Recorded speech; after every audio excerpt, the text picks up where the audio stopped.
it was hard to process. I'd never been around an active shooting before in my whole life.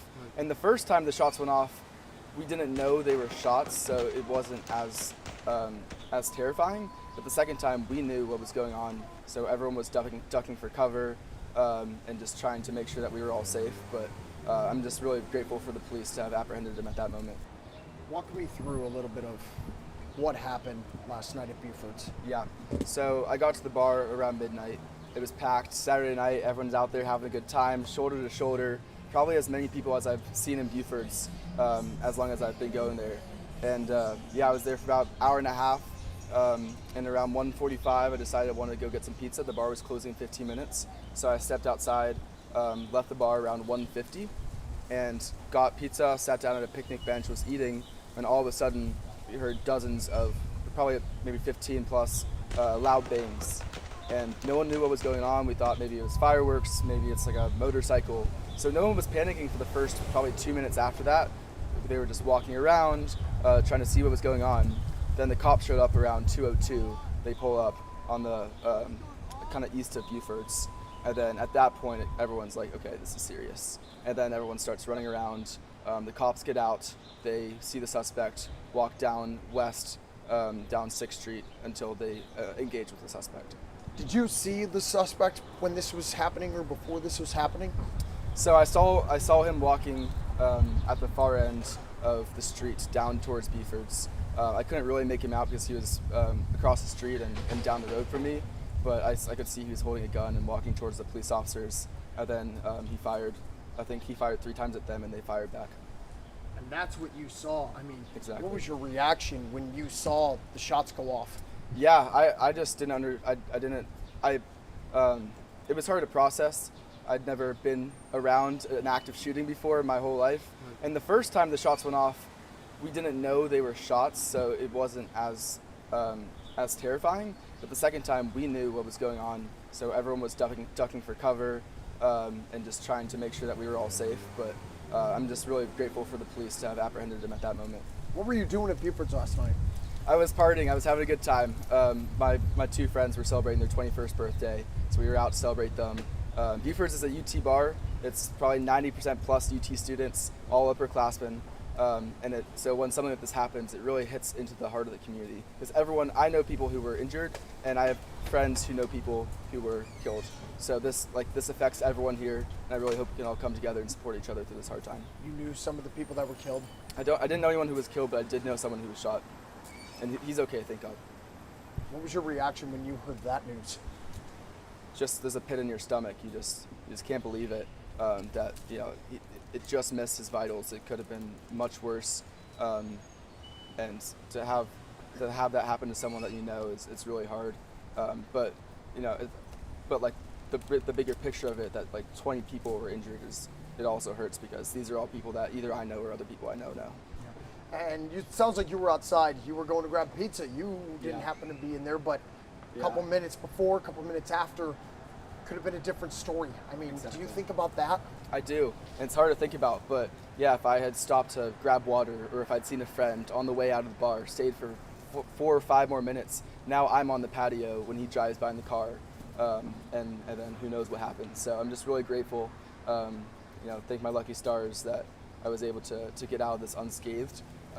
Was able to talk to my parents right after, and was able to have people to help me through that situation. And you got a video of this. Explain the video and what went through your mind to just pull out your phone during a moment like that? Yeah, I think I thought it was over because there was a lull after the first 15 plus shots. So I thought, okay, like it's done. But then the cops show up and I see them running. So I think, okay, what's going on? So I pull my camera to video like what they're running towards. And then I just got lucky enough to capture the moment that I see the suspect come up and then they eliminate the suspect. So that was what I was thinking of. In retrospect, and my parents will tell me I should have not been videoing, but doing a better job hiding, and I think I'll take that for next time. But I just didn't expect another round of shots to happen. And hopefully there is no next time, right? I hope so. I think that this situation needs to be looked into to make sure that they can put in some safety measures to prevent it from happening again. Maybe more police presence on West 6th, maybe closing off the roads from drivers, or maybe even like Buford's having some sort of something to prevent like people shooting guests on the patio, since they're really easy targets. You're just sitting out there on the patio, and obviously looking into to see if he was affiliated with Iran as well. I really hope he was a solo actor, because if he is affiliated with Iran, then there could be further attacks, which would be terrible. Yeah. Does this deter you from going back to Buford's West 6th? I mean, are you a senior? I'm a senior. So does this scare you to end your senior year going back out to some of those bars?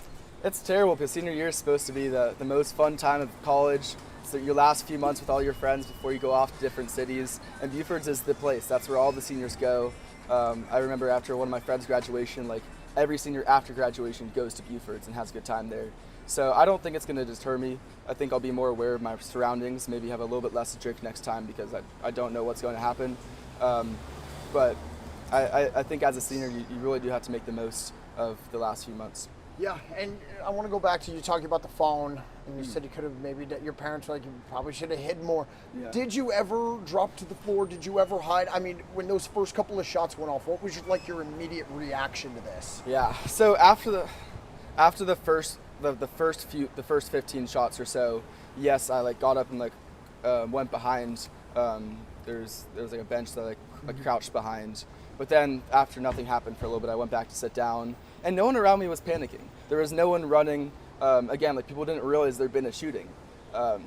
And like, I think if everyone else around me had been panicking, maybe I would have like stayed down. But everyone just went back to eating their pizza. So I got up, and then there was another round of bullets. But man, if the police hadn't gone there, like, and I was just sitting there eating pizza, I would have been a really easy target. Can you explain to me the pattern of shots you heard that night? Yeah. So the first times I'm sitting down, and it was all in succession, just bang, bang, bang for like probably 15 times, and then silence. And then that's when we thought it was all clear. And then later, there was another set of, I think around 8 shots, about 5 minutes after. Yeah. Is there anything I didn't ask you that you want to mention about this? Any other feelings? Yeah. Go for it. I think it's important for the public to realize that this bar, even though it's in downtown, it really is a UT bar. It's mostly UT students, so this is the community that's going to be affected by it the most. So I really hope that we can all support each other and again look into ways to prevent this from happening again. Thank you for watching. Please hit the subscribe button and get the latest news by downloading the CBS Austin News app.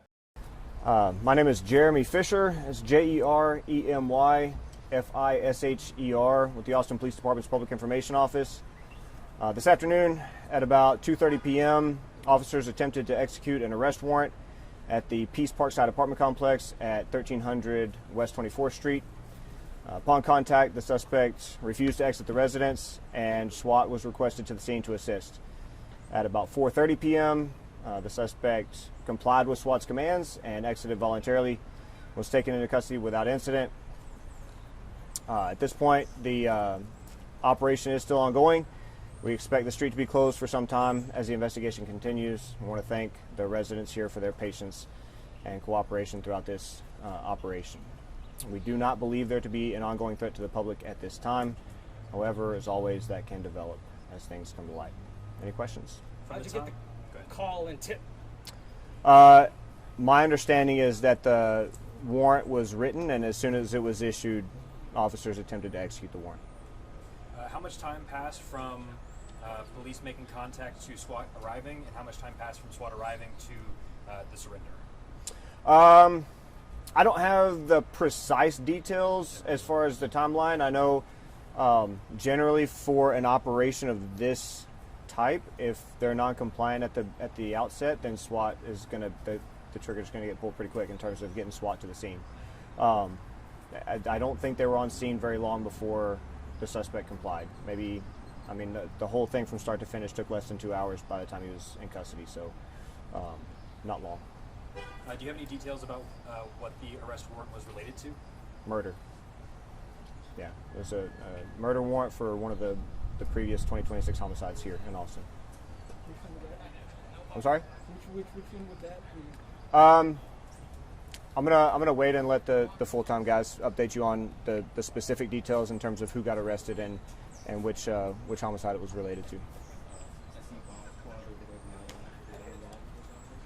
The explosive ordnance disposal is generally going to accompany SWAT for things like this. That's pretty standard. It's kind of a package deal for something like this.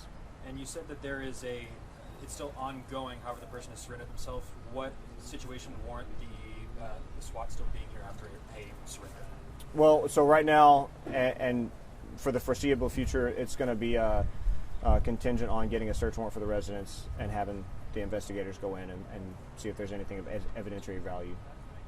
Was he a resident of the complex, or? I'm not clear on that. Oh, okay. This is a very heavily, you can tell, populated area of students. Sure. What would be your message to them right now? Obviously, they're onlooking, perhaps scared. What would your message be to them? Yeah, the biggest message again is just appreciation for the patience and the cooperation. Also, as this is an ongoing operation, even though the suspect is in custody, please do your best to avoid the area because these are dynamic situations and things can unfold quickly. Are we expected to have any other briefings, or will it be mainly through online? If the search warrant is executed without incident, then this will be the last briefing. Obviously, again, it's dynamic, and if things develop that are unforeseen, then we'll have another one. But at this point, I would not expect a subsequent briefing. Good to go? All right, thank you. All right, thank you. Thank you. Thank you for watching. Please hit the subscribe button and get the latest news by downloading the CBS Austin News app.